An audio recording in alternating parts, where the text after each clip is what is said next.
Olá, meus irmãos, a paz do Senhor para você que tem acompanhado este canal, Vem e Vê. Você que ainda não é inscrito, convido você a se inscrever, a deixar um like ou um comentário e que Deus abençoe você no dia de hoje. Fique com esse vídeo na paz do nosso Senhor Jesus.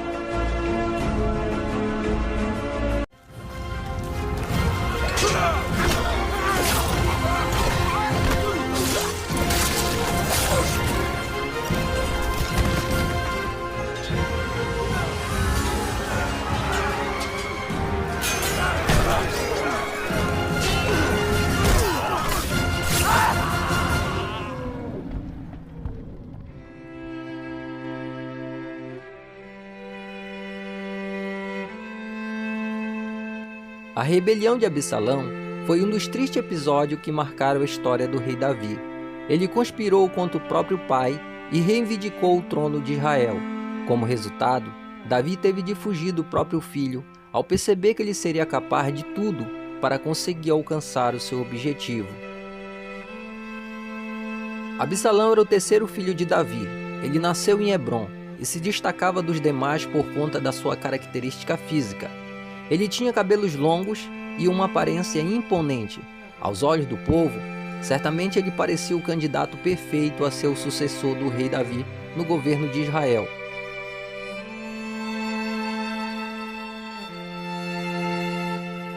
Mas antes da rebelião de Absalão, outro episódio marcou a sua história na página da Bíblia.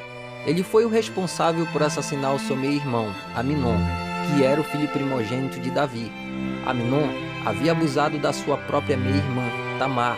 Absalão, que era irmão de Tamar tanto por parte de pai quanto por parte de mãe, decidiu vingá-la, matando Amnon.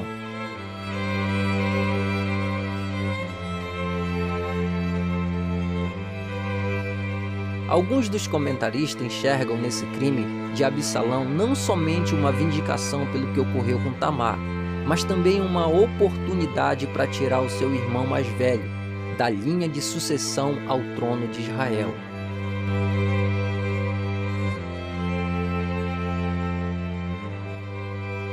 Depois de ter se envolvido diretamente na morte do seu irmão Amnon, Absalão fugiu por 3 anos, mas o influente Joabe conseguiu intermediar junto a Davi o retorno de Absalão.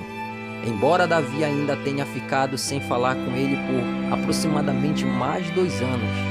Aqui vale lembrar que todas essas derrocadas na família real era consequência do pecado de Davi, quando o rei adulterou com Betseba e foi o responsável pela morte de Urias. Deus o repreendeu e lhe avisou das consequências do seu erro, o que incluía terríveis conflitos familiares.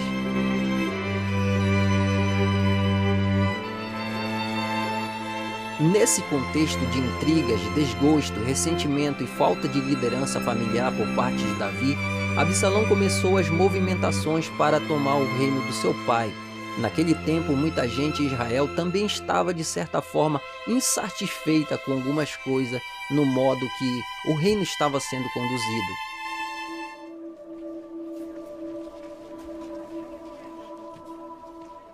Se eu fosse juiz, quem tivesse uma questão judicial ou uma causa poderia vir a mim, e eu cuidaria que ele tivesse justiça.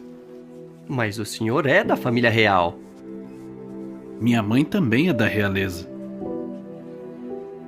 Parece que eu nasci para ser rei.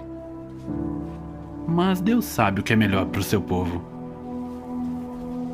Então Absalão se aproveitou disso e começou a se exibir como um homem poderoso em Israel, e também a se insinuar como o juiz melhor das causas do reino.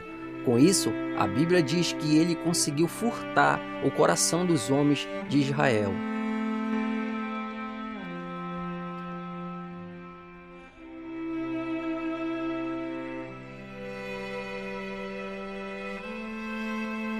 Num certo momento, Absalão disse a Davi que iria a Hebrom pagar um voto a Deus, mas tudo isso fazia parte do seu plano perverso para usurpar o trono de Israel. Na verdade, ele planejava se declarar rei em Hebrom. Naquele tempo, ele já havia conseguido o apoio da parte importante do povo, e especialmente das tribos do norte. Absalão advertiu seus mensageiros para que quando eles ouvissem o som de trombeta, proclamasse ao povo que ele reinava em Hebrom.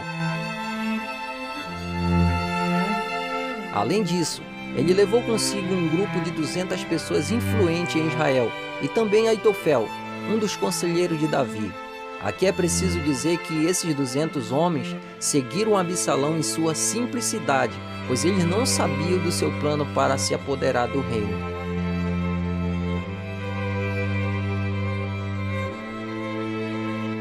Por fim, o número de apoiadores de Absalão cresceu muito, a ponto de Davi ter de escutar que o coração de cada um em Israel seguia Absalão.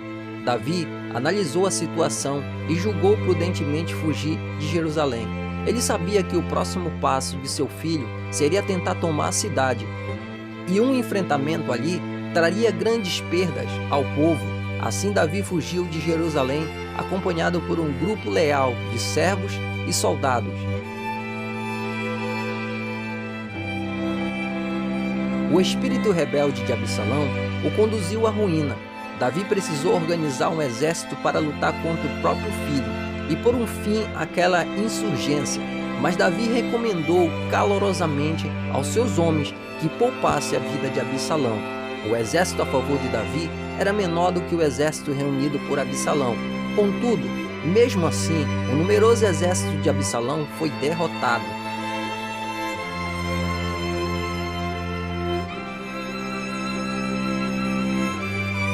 A batalha aconteceu na floresta de Efraim e se espalhou por toda a região. Mais soldados morreram pelas ciladas da floresta traiçoeira do que pela espada.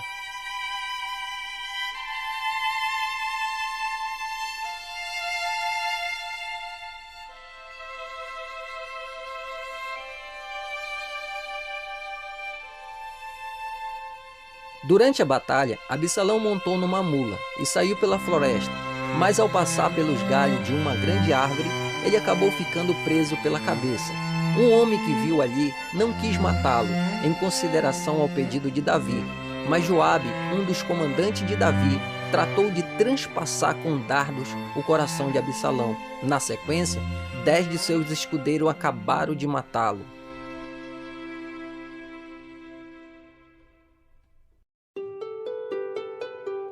Depois dessas coisas, o conflito em Israel teve fim, e Davi voltou à cidade de Jerusalém. Davi sentiu muito a morte do seu filho, mas teve de reprimir sua lamentação, afinal Absalão havia sido um traidor. Sem dúvida, a história da rebelião de Absalão é uma advertência acerca dos perigos da ambição e da rebeldia, mas dentro da história da redenção, esse episódio revela como Deus preservou o trono de Davi para ser ocupado pela linhagem através da qual o Messias haveria de vir. Deus é fiel à sua promessa, apesar das falhas humanas. Eu vou ficando por aqui, até um próximo vídeo, se Deus assim o permitir.